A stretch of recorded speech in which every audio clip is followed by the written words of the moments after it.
I have to say, I did a meet and greet in the foyer just with Rafaela, and I have to admit, some really interesting people. Like, we've got students here, we've got entrepreneurs, and yeah, I think it's, credit to you, Tamra, for bringing all these amazing people together. I think that is, round of applause for Tamra. I think that deserves, she deserves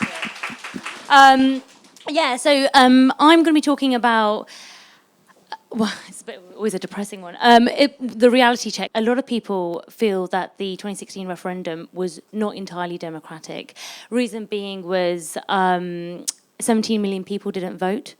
They didn't get a chance to vote. 16-year-olds didn't get a chance to vote. These are all sort of questions that people are now asking. Should we have a second referendum, which is becoming more and more likely?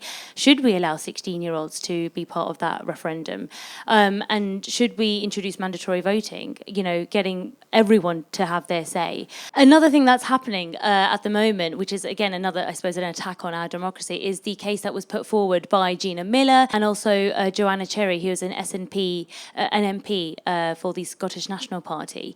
And they've put forward a case that basically said that Boris Johnson's announcement of proroguing Parliament was unlawful, was unconstitutional.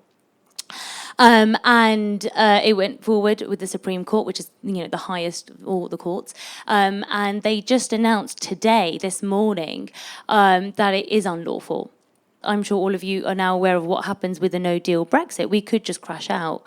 And that will reduce us to trading on World Trade Organization terms.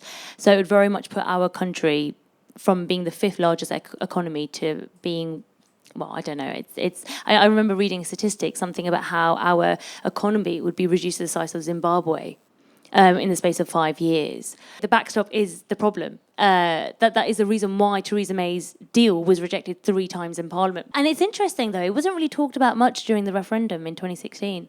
Not at all. I don't remember it ever being a big issue or even, discussed at length. A UN report in 2018 found women around the world earn a quarter less than men. So being part of the EU does help in terms of building those kind of democratic values. The last thing that I wanted to mention was Brexit's impact on women. And we did some work into this, and we found that it is, yes, a gendered issue. A no-deal Brexit, without a doubt, would lead to a downfall in GDP. What that means, as a government would do if there's a downfall in GDP, is that you've got to make cuts. And where are they likely to make those cuts? Well, they're likely to make those cuts in those areas, those public services that women play a prominent role.